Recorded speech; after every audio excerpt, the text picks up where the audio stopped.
우리나라 자체가 네. 성장 동력이 꺼졌다고 보는 거예요. 점점 우리 경제의 내년 전망을 어둡게 하고 있네. 우리가 점점 가난해질 것처럼 예상하고 있네. 이렇게 딱 보시면 되겠습니다. 네. 회복력을 기대하기 어렵다. 이렇게 말씀드리겠습니다. 회복력 기대하기 어렵다. 자영업 활동 같은 것들 봐도 내년에 상당히 어려울 것 같아요. 네. 나이키처럼 상승할 겁니다. 나이키요. 나이키 그려봅니다. 가방 찍고 올라갑니다. 네, 배구보다 더 뜨거운 장이 내년 여름에 열린다고 정프로는 생각하고 있습니다. 저와 함께 바이오 가보실까요? 경제설전 우리 김원장 기자님 어서 오십시오. 안녕하세요. 네, 반갑습니다. 그리고 박시동 평론가님. 네, 박시동입니다. 네, 그리고 우리 신혜영 기자 또 최영경 기자 함께 하겠습니다. 시계 핑크색은 처음 본 것 같습니다. 따님 혹시 훔쳐오신 건 아닐까요? 이거요? 예. 아닙니다. 아닙니까? 10몇 년째 차고 아, 있는. 그래요? 네. 어. 중저가 시계. 중저가 시간은 아주 잘 강조합니다. 맞습니다. 좀 비싼 것 같은데. 네, 아닙니다. 아닙니다. 네. 박시동 평론가 손목 한번 보여주십시오. 슬쩍. 아, 이것도 비싼 너무 거구나. 반짝여가지고 눈이 일단 부십니다. 반짝이긴 지금. 합니다. 네. 사기도 힘들다는 그 시계. 아, 그래요? 아닙니다. 아, 이게 시계 자체에 그 조명이 따로 있는 거예요? 왜 이렇게 아니에요. 반짝이는 거죠? 제가 개인적으로 시계 취미가 좀 있습니다. 아, 시계 취미가 있어요. 네. 그럼 뭐 이렇게 수집도 좀 하시고. 몇 개 있습니다. 아, 그래요? 네. 그럼 이제 옷에 따라 아니면 그날 기분에 따라? 그냥 보통 때는 네. 그냥 하나만 하고 자주 차고 오는 게 있어요. 네. 이게 오늘 차고 오신 게 그거 아, 같은데. 주로 차는 게 있고 네. 그다음에 네. 조금 어떤 분위기를 좀 내고 싶을 때 다른 거. 그렇죠. 아, 그래요? 아, 부럽다. 어. 그러니까 그게 지금 뭐 집안채 값이라는 거 아니에요? 그게? 아니에요. 그 정프로 선글라스랑 비슷한 거죠. 그렇죠. 기분 내고 싶을 때 다른 거 쓰고. 알겠습니다. 네. 자, 오늘 그래서 경제설전은 두 분이 어떤 주제를 좀 잡아주셨는지 매우 궁금합니다. 우리 김원장 기자님. 대통령 직무가 정지됐는데 네. 지난 2년 6개월 동안 경제를 한번 이렇게 이야기해 보면 좋을 것 같아요. 지난 성적표는 좋지 않아요. 그런데 네. 단순히 좋지 않는 건 우리가 어느 정도는 알잖아요. 네. 네. 조목조목 짚어보고 가능하다면 왜 이렇게 됐을까도 한번 이야기해봤으면 좋겠어요. 왜 이렇게 됐나? 네. 성적표 안 좋은 건 뭐 다들 알만한 내용들이고 왜 네. 그랬는가를 알려주신다. 2년 반의 경제 성적표 한번 분석. 일단 보죠. 뭐 어느 정도 안 좋은 건지 일단. 근데 그 전에 우리가 네. 이제 뭐 대외 신인도 지난주에도 이야기했고 우리가 예. 지금 계엄 이후에 경제 상황이 매우 뭐 흔히 경제하는 사람들 뭐 하방 압력이 커진다 그러는데 그냥 뭐 가뜩이나 무거운 경제에 아주 안 좋은 악재가 터졌는데 우리가 일주일 만에 또 대통령이 또 나와서 자신의 입장을 밝혔잖아요. 네. 그런데 뭐 망국의 위기 상황을 국민들에게 알리기 위해서 망국의 위기 상황, 나라가 망하기 직전이다. 이래버렸으니 경제는 우리가 지난주 이야기한 것처럼 경제부총리는 지금 전 세계 그 국제기구와 계엄 터지자마자 각 나라 재무부에 해서 한국의 경제에 아무 문제 없다고 했는데 대통령이 다시 나와서 망국의 위기 상황이다. 인정 한국과 세력들 확인. 때문에. 네, 네.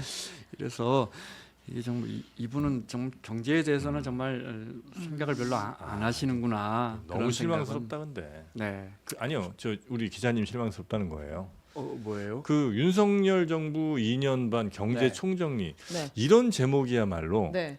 정말 그 공급자 중심에 아주 불친절하면서 이용하는 사람들 전혀 고려하지 않는 너무 한심한 제목이다. 저는 그렇게 봅니다. 그 제목을 제가 뽑은 제목을 것도 아, 다른 그래요? 사람이 네. 아, 우리 김 원장님 하신 거 아니에요? 네. 아, 그럼 이제 용서해드리겠습니다. 아, 이게 저런 게 다 하는 사람들이 네. 있어 보이지. 야, 2년 반 경제 총정리 아. 보는 사람한테는 아무 의미 없다는 거예요. 저런 제목은 그래요. 저런 건 좀 하지 마세요, 우리 기자님. 알겠습니다. 근데 이제 윤석열 네. 정부에서 하겠다고 했었던 제일 큰 정책이 4대 개혁이었잖아요. 네. 연금 개혁, 노동 개혁, 교육 개혁, 의료 개혁. 그거는 이제 어떻게 됐는지 그리고 앞으로 중단이 마지막 되는 의료 것인지. 개혁이야말로 정말 한없는 미궁으로 빠졌어요. 네, 의료 진짜. 개혁은 어떻게 돼 진짜? 어. 일단은 저 뭐 인원을 지금 막 바꾸기는 어려운 상황이잖아요. 네, 당장 지금도 응급실에는 수련의가 없기 때문에 의료. 자, 우리 경제 이야기를 하죠. 네. 주가부터 이야기할까요? 주가. 네, 주가는 뭐 우리 정프로도 잘 알고 있고 많이 물려 있는 우리 후배들도 잘 알고 있고. 네, 이제 밸류에 코스닥은 정말 정말 한없이 정말 지하 뚫고 내려가는 것 같고 기본적으로 우리 주가의 밸류에이션, 그러니까 우리 기업들의 가치가 형편없어지고 있는데 예를 들어 제일 주가 주식의 가격 대비해서 수익 비율 따지는 퍼만 해도 우리가 한 8배 나오니까 굉장히 낮은 거죠. 그죠? 선진국 다 20배 나오잖아요. 일본만에 비해. 인도도 어제 찾아보니까 인도도 20배래. 네. 근데 우리가 이게 한 12개월 선행 퍼가 있어요. 12개월 선행 PER은 앞으로 1년 동안 기업이 이만한 수익을 낼 건데 그 지금 현재 주가와 대비해서 얼마나 나올까 몇 배수나 될까 이게 7.7로 7대로 떨어지는 건 처음 본 것 같아요. 그러니까 이게 이제 조금 어려울 수도 네. 있는데 하여튼 네. 기업이 1년에 뭐 1,000억 팔고 100억이 남았으면 네. 100억 남은 거가 이제 이 그렇죠. 회사의 이익인데 전체 주식으로 나누면 그렇죠. 몇 배냐? 아주 이 회- 간단한 예, 거예요. 이 회사가 시총이 예를 들어 뭐 1,000억이야. 그러면 이제 이 회사의 PER은 10배 이렇게 그렇습니다. 이제 되는 네, 거고 네. 다른 근데 외국들은 보면 보통 한 100억 남는 회사들은 한 2,000억씩 하더라. 네. 근데 우리나라는 시총 다 해봐야 770억밖에 안 되더라. 그렇죠. 정확한 설명이에요. 네. 그러니까 일본이 우리나라보다 PR이 2배라면 일본하고 우리나라하고 기업들이 똑같은 수익을 내도 우리나라 기업의 주가는 절반밖에 안 되더라. 이거니까 자꾸 그 뭐 가치가 그나마 지금 지난주에도 잠깐 이야기했지만 우리 증시를 개업 이후에 버티고 있는 건 외국인들은 한 16조 정도 어제까지예요. 오늘 건 반영 안 된 거고 16조 정도 팔고 있는데 15조 정도 누가 샀을까요? 15조. 네, 연기금이 기관들이 산 거예요. 연기금이 샀어요. 네, 네. 그러니까 국민 돈으로 겨우 연명하고 있다. 그러니까 진짜 이 계엄의 고지서가 각 가정으로 지금 배달되고 있다. 저는 이렇게 보고 그 고지서는 앞으로 두고두고 계속 올 것이다. 이렇게 8% 갚는. 네. 8% 그래요. 네, 그 블룸버그에서 그렇게 이야기했었죠. 포브스 네. 포브스. 아. 그냥 2년 반 동안 지금 지수도 뭐 그냥 다른 나라들은 다 날라갔거든요, 사실. 그러니까 뭐 날라갔다 떨어진 나라도 있지만 네. 예를 들면 미국은 뭐 아시다시피 계속 신고가 경신 중이고 유럽도 사실은 경제 안 좋다는데 주가는 또 좋아요. 일본도 뭐 우리보다 훨씬 낫고 인도니 뭐 어디 하여튼 웬만한 데는 우리보다 다 괜찮아요. 대만도 이미 우리 역전은 이제 한참 됐고 2년 반 사이에 도대체 왜 이렇게 된 겁니까? 근데 이제 우리가 주가에 이제 그날부터 반영이 돼서 주가 먼저 말씀드렸지만 사실 네. 지금 나오는 성장률이면 모든 통계들은 아직 계엄 이후에 우리 상황이 반영되지 않은 수치들이고 계엄 이후에 나온 수치 하나 제가 찾아봤더니 내년 취업자 수 증가를 노동연구원이 해놓은 게 있는데 이게 우리가 보통 한 30만 명 정도 순증하거든요. 왜냐하면 아시잖아요. 청년층은 거의 늘어나지 않거나 오히려 예. 줄어드는데 60대 이상에서 많이 늘기 때문에 네. 근데 우리가 올해 많이 줄어가지고 18만 명 정도 늘어나요. 근데 이제 계엄 이후에 내년에 10만 명 이후로 취업자 수 순증가 폭이 줄어들 것이다 이렇게 나왔거든요. 근데 경제에서 고용은 여러분 아시다시피 굉장히 중요하잖아요. 네. 고용 줄면 소비 뭐 어렵고. 그러면 소득이 줄고 소득 줄면 소비가 줄고 소비가 줄면 누군가의 또 소득이 줄어드는 또 소득이 줄어들면 투자가 줄어드는 이 악순환고리의 첫 번째가 고용이란 말이죠. 네. 벌써 이제 앞으로 줄줄이 그 계엄이 미치는 영향에 대한 통계들이 나올 겁니다. 고용은 왜 준 거예요? 기본적으로 고용은 기업들이 투자를 제가 지난주에 말씀드린 것처럼 계엄 딱 터지면 회장님들이 첫 번째 지시는 이거일 거예요. 내년도 투자 계획서 갖고 와봐. 전면 재검토. 그다음에 이제 탄핵안이 의결되는지 볼 것이고, 그다음에 내년 1월 20일에 트럼프 대통령이 10% 보편 관세를 때리는지, 그 이하로 때리는지, 그 위로 때리는지 이런 것들을 보기 때문에 다 홀드하고 있단 말이죠. 기업이 홀드를 하면 기업이 돈 쓰는 걸 투자라 그러잖아요. 기업이 소비를 안 하면 일자리가 안 생겨요. 네. 그래서 이제 기업이 투자 안 하면 일자리 안 생기고 일자리 안 생기면 우리 이제 취업자 줄고 취업자 줄면 소득 줄고 소득 줄면 소비 줄고 또 그러니까 기업들은 그래서 또 네. 투자도 그래서 줄이고. 경제가 안 좋아서 기업이 소비를 줄인 게 아니잖아요. 경제가 불확실하니까. 네. 그러니까 이 불확실한 것을 우리가 석 달 만에 끝낼 것이냐, 6개월 만에 끝낼 것이냐, 1년 안에 끝낼 것이냐 굉장히 중요한 거예요. 경제 하시는 분들 입장에서는. 경제는 불확실한 걸 매우 싫어한다. 네네네네. 악재가 터져서 확정돼 버리면 괜찮아요. 그러니까 오늘은 일단 잠깐 정리하는 사실을 이제 주제니까 네. 뭐 얘기를 많이 퍼뜨리기보다는 딱 정리를 해드리면은 아까 그러니까 주가가 도대체 왜 안 좋은 거야? 가능할까요 그거? 이제 저는 세 가지로 딱 정리할게요. 세 가지 정리 예. 가능해요? 하나는 우리나라 자체가 네. 성장 동력이 꺼졌다고 보는 거예요. 한국이 크는 나라가 아니네. 아 그러니까 윤석열과 무관하게. 아니요, 윤석열 정부 들어서 들어서. 예, 세번 3년 사실상 3년 연달아 네. 1.1%대 성장을 하고 있는 네. 나라니까요. 뭐 R&D 투자나 설비 투자나 기술 개발이나 하는 거 보니까 한국 안 될 것 같아라고 해서 한국에 대한 이 엔진이 꺼져가고 있다라는 거. 그다음 두 번째는 기업들도 보면 한국 내에서 성장이 안 되는 것 같아. 다 미국 나가 있고 어디 나가 있고 대장주라고 하는 회사들도 별 볼 일 없어. 뭐 소수의 뭐 정부 정책에 약간 훈풍을 받는 한두 개 정도 빼고는 기업들도 이제 거의 끝난 것 같아. 그러니까 국가 성장력, 기업의 성장력. 그다음에 세 번째가 시장 자체에 그러니까 매력이 있어야 되거든요. 근데 그래서 시장을 매력적으로 만들겠다는 밸류업 조치들도 좀 기다렸는데 네. 별거 잘 안 없네. 되고. 예, 그러니 뭐 시장에 투자해야 되는 당위성이 없다. 이렇게 보는 거죠. 네. 내가 여기다 왜 해야 돼라는 거에 대해서 답이 없는 거죠. 예. 그러니 주가는 주가가 뭐 갈 예. 수가 없다. 한국 힘든 것 같고 기업들도 뭐 못하는 것 같고 매력도 없고. 네.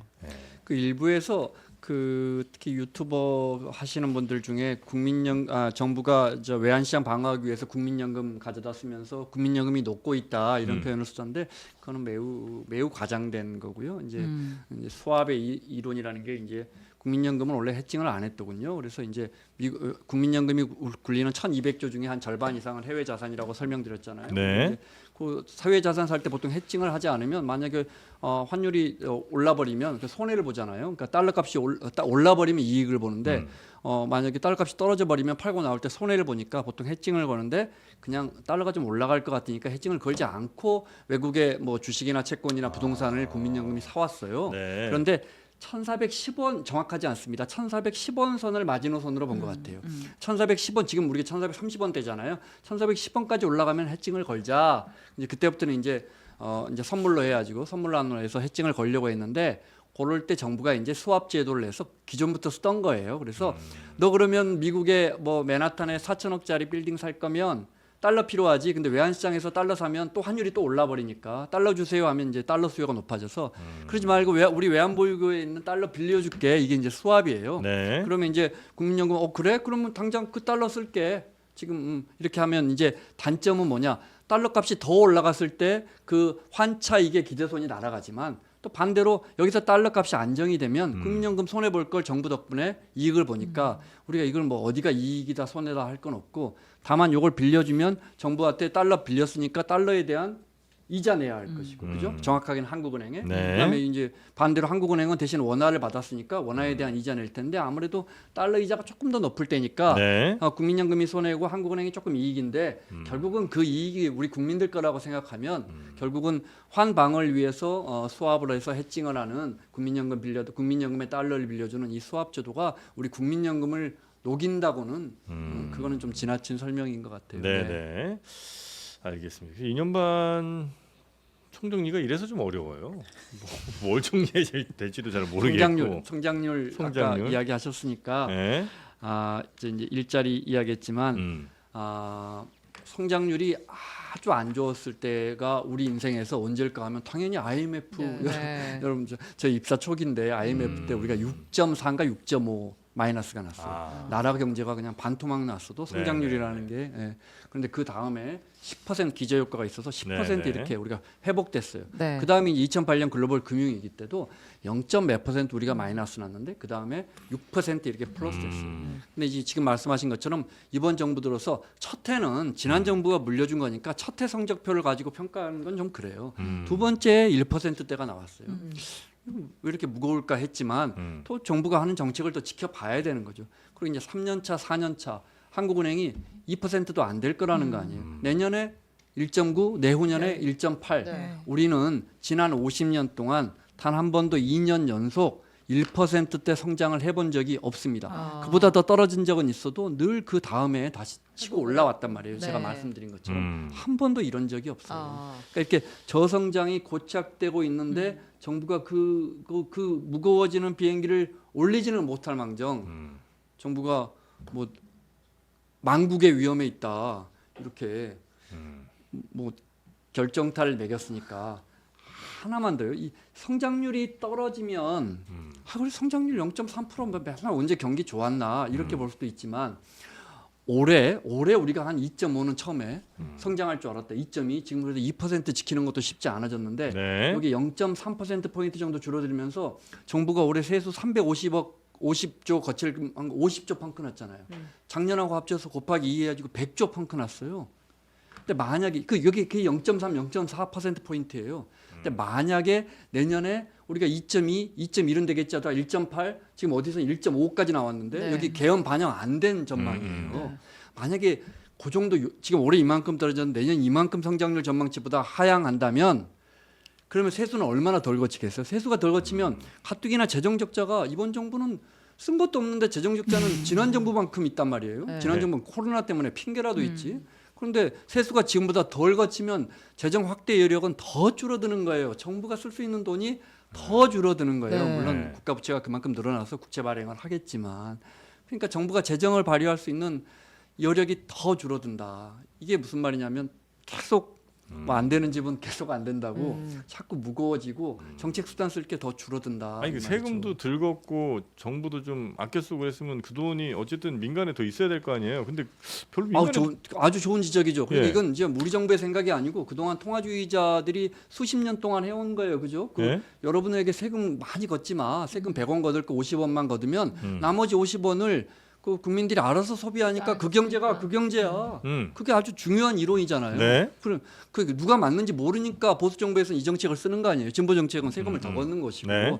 우리는 뭐가 정답인지 모르는데 그래서 세금 덜 걷었잖아요. 그래서 부자들에게 부자란 표현 뭐 소득이 아주 높거나 기업들에게 세금을 많이 깎아줬다고 수십조 원 깎아줬잖아요. 그래서 경기가 어떻게 됐어요? 별로 이렇게 살아나는 것 같잖아요. 그분들이 지갑을 더 여는 것 같지는 않아요. 네.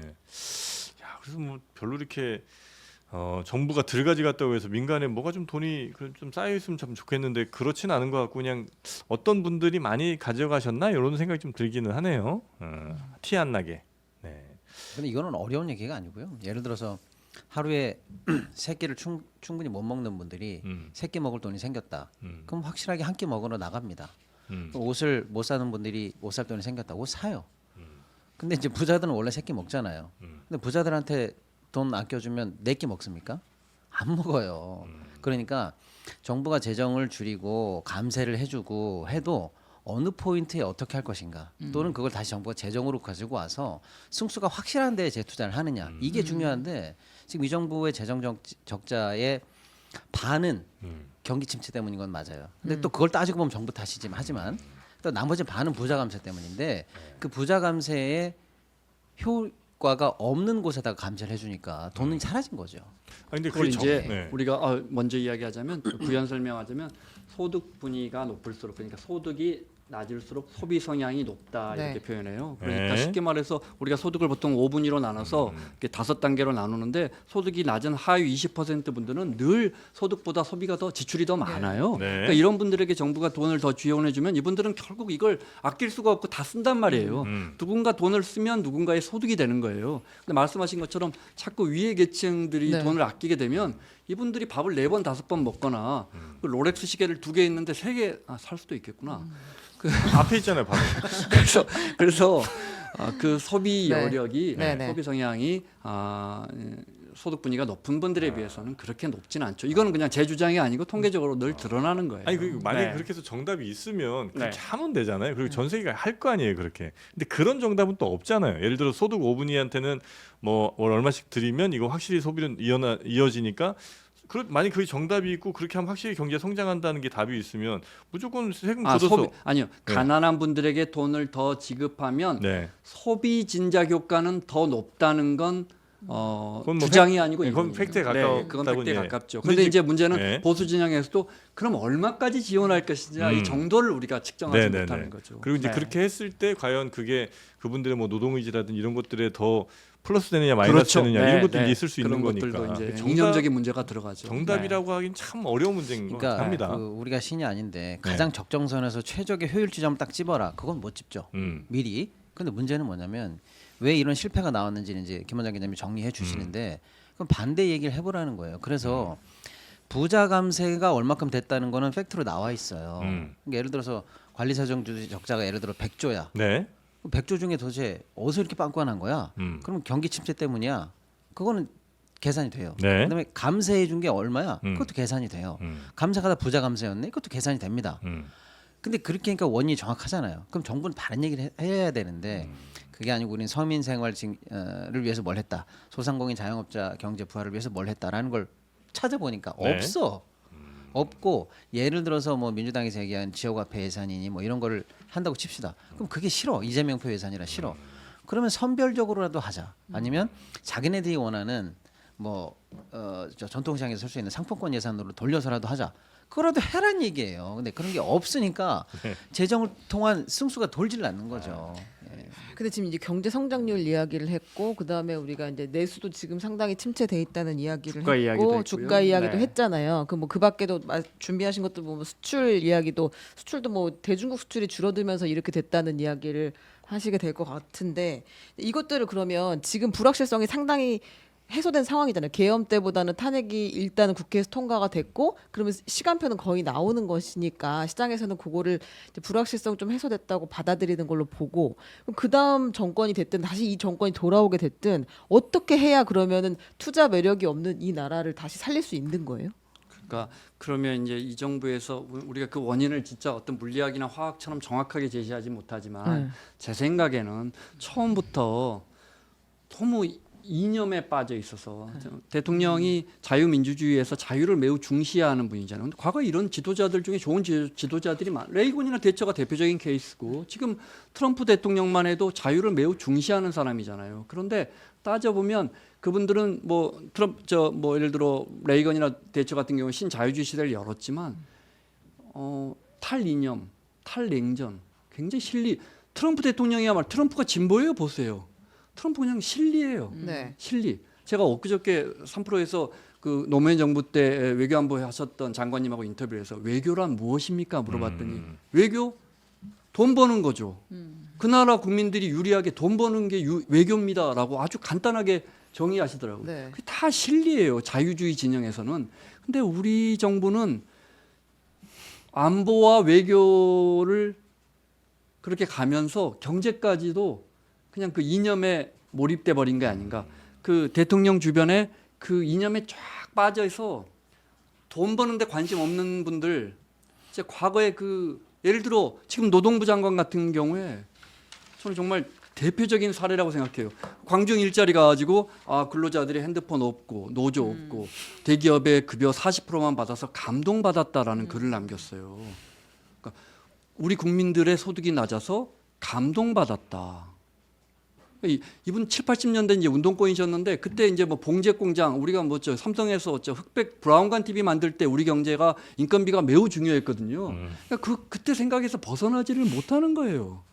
그리고 국민들이 돈을 벌어야 그것이 소비로 연결된다는 기본적인 경제학마저 무시해 버리니까 이념에 빠져 있으니까 돈 버는 거는 그럼 이런 분들은 예를 들어 노르웨이나 스웨덴 이런 데 가면 시간당 42유로, 룩셈부르크는 시간당 47유로를 줘요. 1시간 일하면 7만 원 주는 나라 가면 이 노동부 장관은 얼마나 고통스럽겠어요. 이 나라는 곧 망하겠구나. 이 국민들 곧 반대로 이 부분이 굉장히 감동받으셨다는데 감동받고 싶으면 라오스나 베트남 가세요. 그러면 한 달 내내 일해봤자 10만 원, 20만 원, 베트남 한 40만 원 받아요. 얼마나 감동받으시겠어요, 이분은.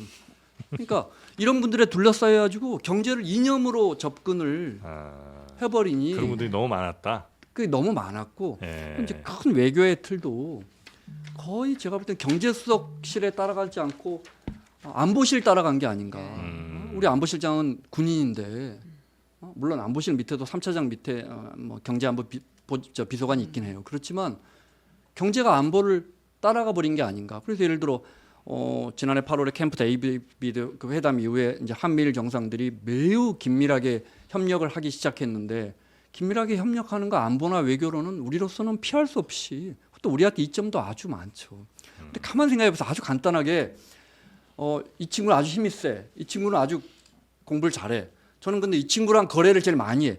이 친구는 성격은 삐딱한데 나하고 거래를 제일 많이 하고 내가 돈을 제일 많이 벌게 해줘. 근데 자꾸 이 친구들이 나하고 셋이 놀재. 셋이 노는 건 좋은데 내가 이 친구랑 헤어지면 누가 제일 손해를 봐요? 우리는 지난해 교역 수준이 중국이 19%란 말이에요. 미국이 18%, 우리가 수출하는 게 수출만 놓고 보면 교역은 네. 좀 달라지고. 네. 그리고 이제 유럽 27개 나라가 10%고 일본 4.3%, 베트남 7.5%인데 우리는 일본에 우리 수출의 4.3%밖에 수출 안 하는데 자꾸 이쪽으로 가면서 19% 수출하는 나라한테 근데 우리가 외교 안보적으로 저쪽으로 가야 한다면 네. 그럼 어쩔 수 없이 헤어져야 한다면 제가 늘 말씀드리잖아요. 헤어질 때도 말없이 헤어지는 것도 있고 웃으며 헤어지는 것도 있고 눈물 흘리며 헤어질 수 있는 것도 있는데 너 좀 못됐다 이렇게 헤어지는 나라가 우리하고 19% 교역을 하는 나라예요. 그러니까 이게 다 이념에 매몰돼 있으니까. 네. 그 부정선거가 문제더라고요.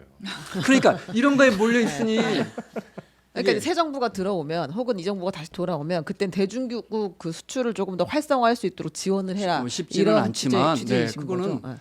그러니까 저는 지도자는 경제 정책을 위반하는 사람들은 유연한 사람들이 그러니까 예를 들어 뭐 노무현 대통령까지 갈 것도 없고 박근혜 대통령 그게 언제예요? 열병식 참여 2015년 열병식 말씀이죠. 참여하고 네. 늘 말하지만 제가 말하지만 중국군의 대일본군 승전 기념일 날 시진핑하고 같이 천안문 막루에 우리 보수 진영의 대통령이 올라가서 서 있잖아요. 오른쪽에. 그 박근혜 대통령이 오니까 왼쪽에 푸틴 세우고 시진핑이 오른쪽에 박근혜 대통령을 세웠어요. 그러니까 이런 게 이게 내가 생각하는 사상이나 이념과 다르지만 내가 지금 중국 정부에 가서 이걸 해주는 게 우리 기업계, 우리 경제에 좋겠다 생각하면 가는 거죠. 그리고 생각해 보세요. 그때 북한에서 온 2인자가 최룡해였는데 최룡해 저 구석에 앉혀놨어요. 시진핑이. 우리 정부하고 북한이 가까워지면 어떤 사람이 가장 짜증나겠어요. 지구상에서. 이런 게 외교고 안보고 경제인데 너무 이 극단적인 사람들 진짜 선관위 한번 털어보자. 이런 네. 사람들 주변에서 차라리 이게- 박근혜를 모셔와라. 근데 그런 그러면 얘기. 이제 박근혜 대통령보다 훨씬 못해요. 현재 윤 대통령이 박 대통령도 경제를 잘 몰랐지만 주변의 경제를 아는 사람들의 그래요? 나는 박정희 대통령의 최고 장점이 그거라고 생각하는데 주변에 수많은 경제 관료들의 이야기를 들었거든요. 본인은 잘 근데 지금 모르더라도. 대통령은 모르는데 잘 안 들으는 것 같아요. 네. 그러니까 조금만 저도 좀 어떻게 해야 되느냐. 네, 네. 저는 그게 얘기하면은 궁금해요. 왜냐하면 이 사람 다시 안 돌아올 것 같고 만약 새 정부가 되면 우리 상황이 바뀌는 거 아니고 그걸 어떻게 개선할 것인지 그러면 법인세를 더 올리면 되는 거예요. 예를 들면 세수가 부족하면 화났어, 미래를 화났어. 얘기해야지 왜 맨날 이 비판은 이미 너무 많이 아, 하기도 해왔고 화났어. 우리가. 최윤경 기자 화나셨다고. 아니면 경제 이렇게- 동력이 없다는 이야기도 우리가 한 3주간 네. 했으면 이제 그러면 어떻게 동력을 만들 다른 것인지에 얘기하지 대한 말고 고민이 어떻게 있어야 할 거냐. 된다는 미래 게 얘기해라. 저는 궁금해요. 예. 일단 큰 틀에서 얘기하면은요. 예를 들어서 김대중 대통령 때 초고속 인터넷망을 깔면서 네. IT 나라가 돼서 20년 30년째 먹고 살고 있잖아요. 경제고속도로. 그렇죠. 그런 것처럼 지금 시대에 우리나라가 뭘 먹고 살아야 되는지 국가 전략 들어본 적 있어요? 없어. 있는 게 뭐냐면 방산하고 원전밖에 없어요. 방사는 원전 하지 말라는 게 아니고요.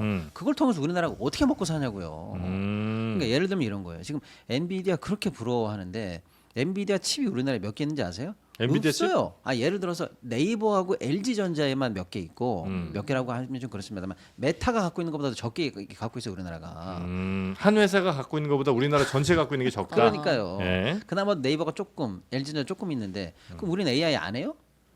예? 첨단 AI 시대로 가는데 한국은 뒤처질 겁니까? 다른 걸로 해야죠. 아니죠. 국가가 예를 들어서 투자를 해야 된다 그렇죠. AI에. 그러니까 공동의 센터를 만들어 가지고 네. 누구나 다 연구하게 만들고 다시 그 기술 뿌려진다라든지. 맞습니다. 그렇게 해서 국가가 미래 산업에 대해서 이거는 한국이 가지고 나간다라고 해서 확실하게 투자하고 R&D 넣어주고 공공이 해야 될 일을 끌어내고 산업을 일으켜주고 뭐 이런 일을 이제 국가 전략을 다시 한번 다듬어가지고 해야 되는데 그런 게 안 나오니까 답이 없는 거고요.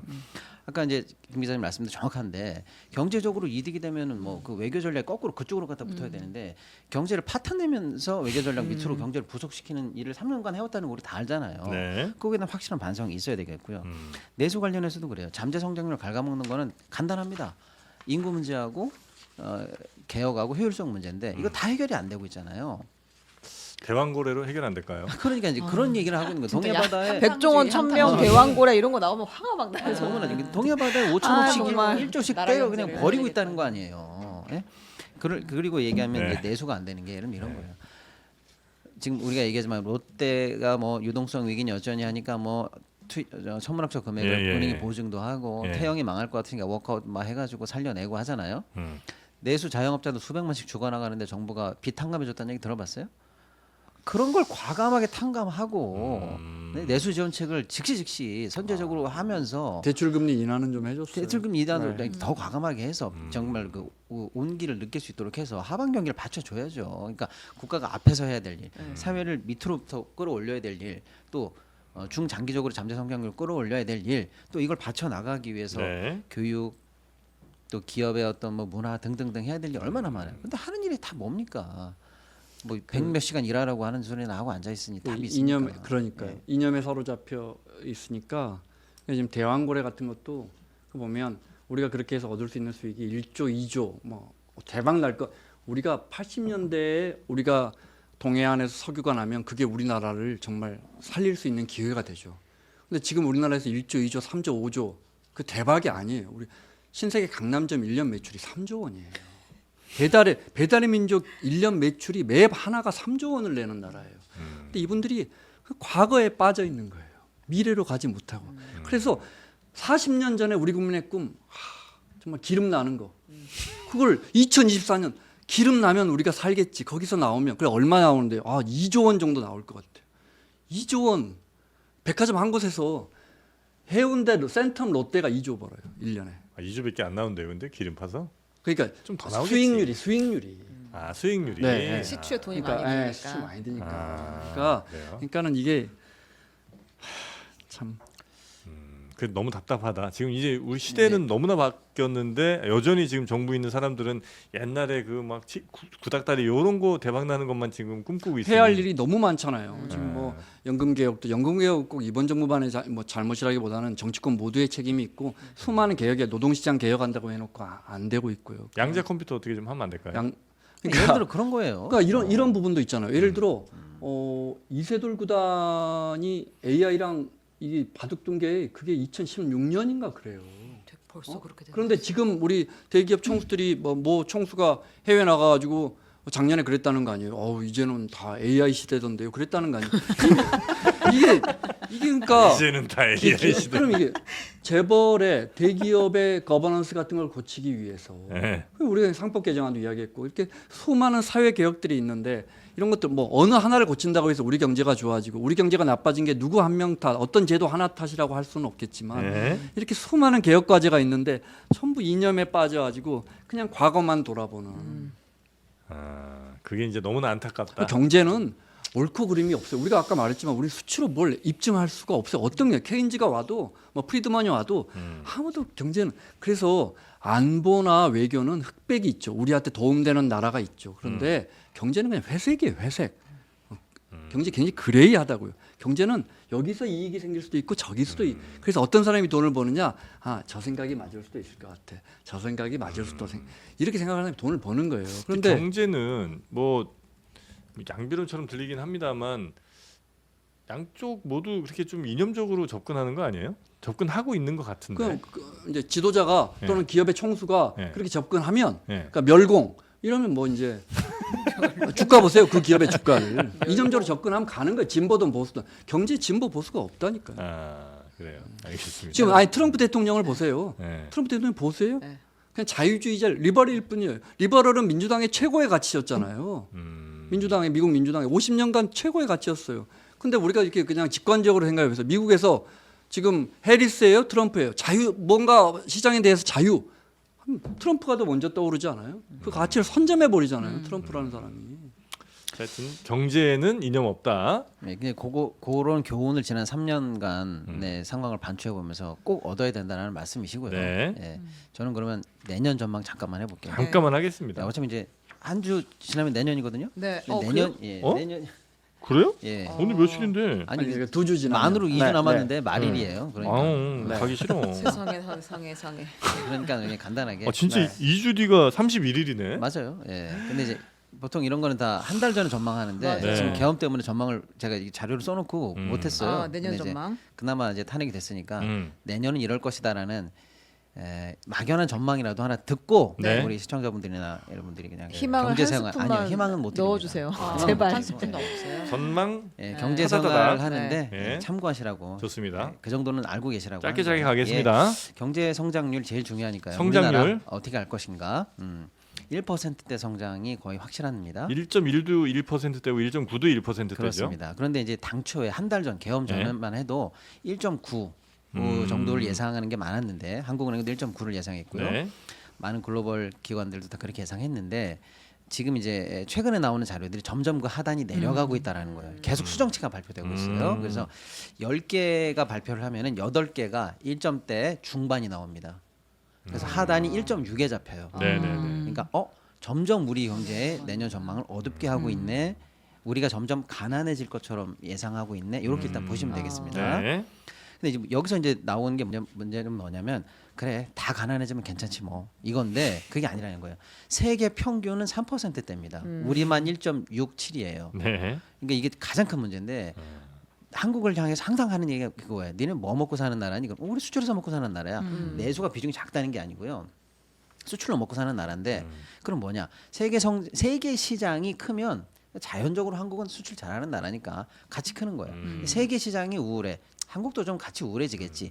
쉽게 말하면 수출 시장과 세계 시장과 한국 경쟁에서 이게 세계가 다 비슷하게 가는 나라였는데 내년 또 지금까지 세계 시장이 3을 가는데 한국이 1.4. 아하. 세계 시장이 내년에도 3을 가는데 한국이 1.6. 뭡니까? 세계가 가장 걱정하는 거 뭐냐면 니네는 원래 수출로 먹고 사는 나라인데 시장과 드디어 너희들이 디커플링 되기 시작했어. 아이고. 니네는 이제 먹고 살 일이 없어. 아이고. 우리 이제 희망을 한 산유국이야. 스푼 달라 그랬는데. 네. 그러니까 요거 포인트를 꼭 아셔야 됩니다. 네. 우리만 내년에 세계 평균보다 반토막하면서 가난해진다라는 얘기 하나 네. 하고 넘어갈게요. 그 가장 중요한 게 세부적으로 들어가 보면 수출인데 수출은 원래 내년에 꺾인다고 다들 예상했습니다. 경제에 좀 둔감하신 분들 네. 아셔야 되는데 꺾임새가 내년에 나올 거라고 생각했는데요. 지난달부터 나왔습니다.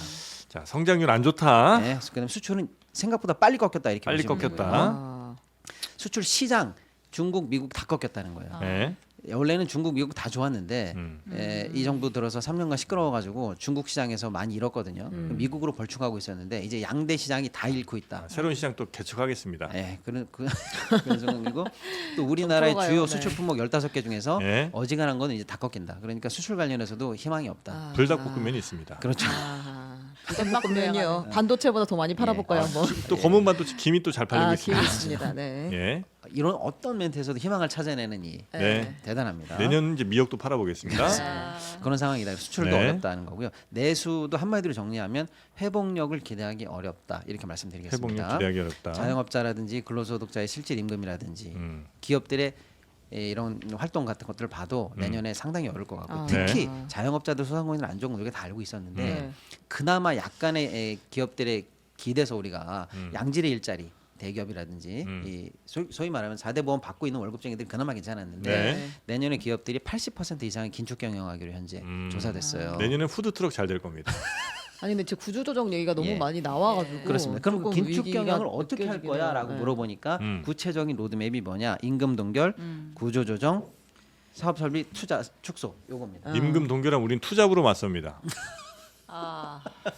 그러니까 그 희망이에요, 희망. 지금 말씀하신 희망을 게. 계속 우리 희망 아, 드려야죠. 네네네. 자, 뭘 해봐요. 울면서 난 우린 다 이겨낼 수 있으면 우리 국민들이 그런 국민들이에요. 아. 실제 그 투잡, 쓰리잡, 엔잡러는 통계적으로 나와요. 아. 네. 네, 맞아요. 늘어날 겁니다 내년에. 네. 이제 다음 섹터 이제 금리 한번 말씀드려볼게요. 금리? 시간이 없으니까. 금리는 네. 금리 다 빼겠습니다. 예, 금리는 내년에 한 이 두 차례 정도 상반기에 분기에 한 번 정도씩 인하될 것으로 현재는 네. 전망치가 아. 많은데 네. 심하면 한 차례까지도 계속 나와요. 그러면 이게 대단한 경기 침체라는 거거든요. 아. 그래서 일단은 현재는 연에 2차례, 1분기 한 번, 2분기 한 번 해서 2.5 많으면 2.25 정도를 현재 예상하고 있다라는 네. 걸 이제 참고를 해주시면 될 것 같고요. 네. 환율이 문제인데 환율 문제죠. 환율은 현재로서는 강달러로 가는 것 말고는 답이 없는 것 같아요. 네. 다만 이제 미국이 강달러 흐름 좀 꺾일 수 있다라는 분석이 계속 나오고 주요국들이 너무 강달러야. 예, 주요국들이 금리 인하를 하면서 어느 정도 완화가 네. 세계적으로 좀 퍼진다. 아. 유럽, 영국, 뭐 일본 중 퍼지면 중국도 그걸 하고 있거든요. 네. 그렇게 조금 퍼지면 약간의 반전 기회는 그 있겠으나 시점이 언제예요? 그러니까 그게 내년 뭐 중하반. 아니 이번 주도 사실은 금리 슈퍼 위크거든요. 어. 그러니까 내년 초까지 각국의 금리 인하, 다 인하하죠. 완화 상황을 봐야 되는 거죠. 예. 근데 그게 인하해서 그 나라가 인하책을 가지고 경기가 풀리고 있구나, 온기가 돈다는 게 느껴지잖아요. 그럼 그 나라도 강달러 흐름이 약해지죠.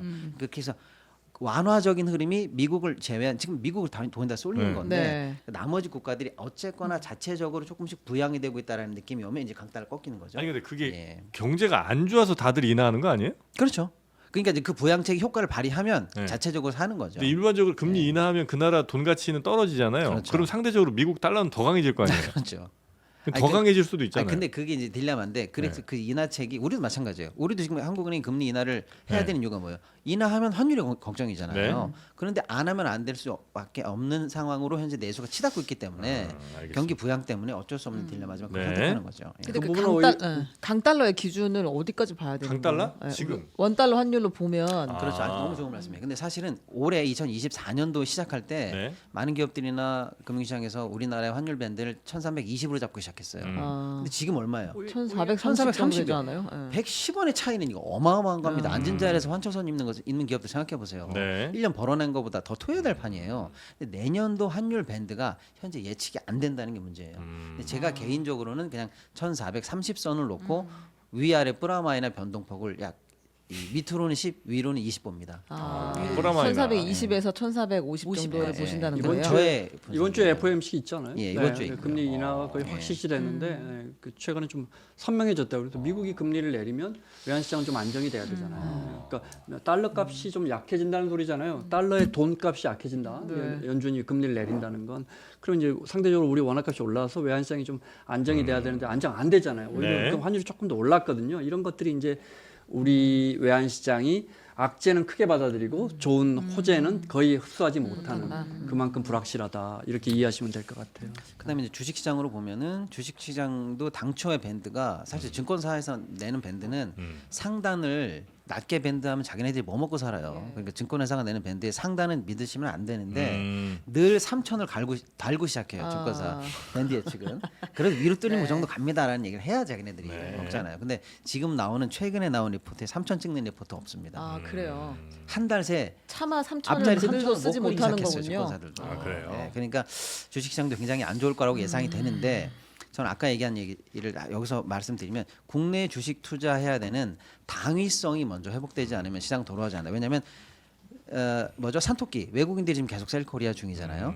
그나마 있던 집토끼 우리 개인 투자자분들이 지금 다 미국으로 나가고 있어요. 그래서 심지어는 자산 이민이라는 얘기까지 하고 있잖아요. 네네네. 그래서 국내 투자의 당위성을 먼저 국가가 마련해 줘서 적어도 국장에 돌아오는 개미들도 돌아오시고 외국인들도 옮긴 분들이 다 잘 됐으니 뭐라고 할 수도 없어요. 그러니까요. 네. 그러니까 이제 여기서 밸류업이 확실히 되고 투자자 가치가 보호되고 상법 개정도 통과되고 해서 시장 자체를 외양간이라도 손은 잃었지만 외양간이라도 고쳐야 돌아오라 할 수 있는 거 아닙니까? 그래서 시장 투자에 대한 당위성을 회복하는 정책이 빨리 나와야 그나마 흐름이 좀 잡힐 것 같다. 네. 그런 말씀을 좀 드립니다. 딴 이야기인데 그 돈들 우리가 벌어갖고 시세 차익 올려서 돌아오면 그 원화값이 올라가죠. 그 달러 팔고 지금 원화 사니까. 외화벌이를 하고 그 있다. 굉장히 지금 거의 150조 나가 있다는 거 아니에요? 네. 그러니까 우리가 국장을 나가서 국장에서 빠져나가서 코스피 이렇게 흔들리지만 또 그렇게 너무 희망 한 스푼 좀 들어왔습니다. 예를 들어 우리 모두 아까 외화벌이 중이다. 서학개미들이. 네. 경제라는 게 그러니까 한쪽 측면으로만 보면 안 된다는 말씀 계속 드리잖아요. 예를 들어 아까 국민연금도 화났지 안 하고 정부한테 달러 빌려갖고 사고 이렇게 외환시장 이렇게 불안하고 해서 국민연금 녹지 않느냐 했는데 가만 보세요. 해칭 안 했다 그랬잖아요. 그러니까 우리 돈으로 1,100조 중에 한 5,500조 정도 해외에 투자하고 있는데 해외 대부분 달러 자산일 거 아니에요. 네. 5,500조를 투자해 놓은 그러니까 아니죠. 1,100조니까 550조를 투자해 놓은 우리 자산의 달러 값이 그동안 많이 올랐잖아요. 그거 다 우리 국민들 재산인데. 우리가 밤잠 못 자고 지금 매너자가 해지로 돼서 커버되는 건 3%밖에 안 미국 되고 돈 벌어왔다. 97%는 환해지에서 노출돼 있으니까 국민연금 투자액이 그런 긍정적인 것도 있어요. 경제는 항상 이렇게 양면이 있어요. 정말 희망적입니다. 마지막으로 채권만 정리하면은요. 네. 내년에 이제 국고채가 약 한 230조 정도 발행될 예정이고요. 공사채도 한 100조 정도 발행될 예정이라서 사실 시장에서는 이제 금리가 약간 떠받쳐지면서 좀 그러니까 한국은행 기준금리는 낮춰지는데 시중에서는 이 채권시장 관련해서 조금 더 금리가 올라갈 압박을 이게 모순적으로 받고 있는 상황이에요. 많이 발행이 되니까. 그렇습니다. 네. 그래서 좀 걱정인데 이제 그 앞단은 괜찮은데 지금 롯데라든지 10대 기업 안에서 사실 유동성 관련해서 지금 굉장히 살얼음을 걷고 있거든요. 그래서 회사채 시장에서는 조금 경직성이 실제로 우려되기 때문에 그 부분에 대해서 이제 금융시장이 조금 걱정을 하는 국면이 펼쳐질 건데 우리 최 기자님이 유일하게 맞춘 거 아니겠습니까? 뭐였죠? WGBI 우리가 편입되는 거. 네네네. 그 편입의 효과가 내년에 들어오는데 지금 이제 자금 스케줄을 보니까 조금 당겨지면 좋을 텐데 11월 이후가 돼야 될 것 같다라고 11월? 하니까 내년 11월이요? 그렇죠. 그게 뭘 내년부터 오는 거예요? 내후년이지. 그 사실상 그렇죠. 그러니까 이제 어쨌거나 아이. 내년이니까 그 오문기가 조금 일찍 들어왔으면 좋겠는데 시중에서는 그래요? 이제 11월부터는 WGBI 편입 효과가 조금씩은 나올 것 같다라고 보니까 네. 11월 전까지는 어쨌거나 채권 시장도 약간의 유동성에 관해서 경각심을 좀 갖는 시장이 되지 않을까. 네. 그렇게 저는 분야별로 내년 여름 한번 불장 보고 전망해봤습니다. 있습니다. 네. 내년 여름. 국내 정권 증시가 바뀌고 불장이 대선 된다? 바뀌고. 그러니까 우리 국민들은 할 수 있어요. 그리고 모두가 다 밑을 보고 있기 때문에 네. 이때가 저는 상승의 모멘텀이 드디어 왔다. 저는 그렇게 봅니다. 드디어 그렇습니다. 바닥 다지고 저도 올라간다. 동의합니다. 오늘 왜냐하면 박제 좀 해주세요. 예, 위기는 예? 네. 위기는 또 여기서 말하는 기회가 위기 안에 들어 있거든요. 네. 이럴 때 항상 음. 반대로 해석하는 분들이 큰 돈 벌죠. 그렇습니다. 예. 저는 뭐 좋게 보고 있습니다. 네. 안 그럼 또 안 될 이유가 있고요. 전 재산이 들어있기 좋게 때문에. 안 가면 안 돼요, 저 아. 지금. 큰일 났습니다. 2차 전지 누가 자꾸 네, 살아보려. 지난 수십 년 동안 시장을 이렇게 지켜보고 전문가들의 말이 맞나, 정부의 말이 맞나, 국제기구의 말이 맞나 많이 틀려요. 그래서 지금 그 말이 맞다면 네. 지금 우리가 항상 부정적으로 보는 시장이 맞습니다. 항상 반대로 올라오는 경향이 네. 매우 높아요. 그렇습니다. 네. 그래서 네. 나이키처럼 상승할 겁니다. 나이키요. 나이키 그려 봅니다. 빠박 찍고 올라갑니다. 네, 내년 여름 증시 뜨거운 불장, 날씨보다 더 뜨거운 대구보다 더 뜨거운 장이 내년 여름에 열린다고 정프로는 생각하고 있습니다. 저와 함께 바이오 한번 가보실까요? 바이오요? 동의합니다. 바이오? 추천. 아. 추천? 네, 추천. 자, 오늘은 여기서 경제설정 네. 마무리하고요. 다음 주에도 우리 경제를 위한 여러분들의 깊은 고민, 고뇌들을 또 함께 잘 나눠주시기 바라겠습니다. 함께해 주신 우리 김원장 기자님, 그리고 박시동 평론가님, 또 우리 최윤경 기자님, 신혜영 기자님 네 분 정말 감사하고요. 그러고 보니까 네 분 중에 저까지 5명 중에 3분이 기자시네. 우리 박시동 원장님, 박시동 기자 하세요 이참에. 기자는 대학교 때 그 네. 학생 기자 하셨고 정도 말고 그럼 기자죠. 그렇죠. 네, 그런가요? 네 분 다 기자셨습니다. 자, 기자분들과 함께한 오늘 경제설전 여기서 마무리하고요. 저희는 내일 오전 11시에 다시 찾아뵙겠습니다. 함께해 주신 여러분 고맙습니다. 감사합니다. 고맙습니다.